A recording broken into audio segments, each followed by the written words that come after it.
California, which has the largest community college system, largest higher ed system in the Western world.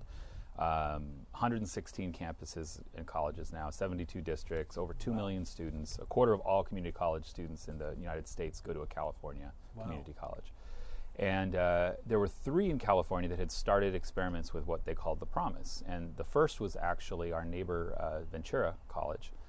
And the second was Long Beach. And the third, which had just happened, was at Cuesta College, our other neighbor to the north. Well, just jumping over Hancock to the north. And so I started to get to know what they were doing, why they were doing it, how they were doing it, and hearing about that model, and then looking for something that would solve a bigger issue. And as I said, that was my big passion really, is how do you structurally deal with some of the challenges we have in our community? I mean, scholarships are wonderful, but they don't solve the bigger structural problem. They help that one student. And so this was, to me, an idea of how do you solve the bigger structural problem of affordability and access to college.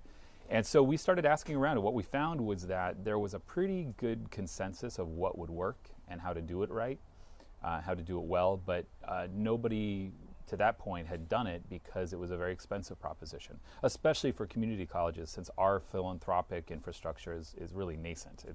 I mean, if you think about the 4-year institutions, the Ivy Leagues, they figured this out 200 years ago. Right. I mean, it's a core part of the institution. If you look at the 4-year public universities, it was really the 80s and 90s where they started to build their infrastructure for fundraising and development. And for us, it feels like last Tuesday.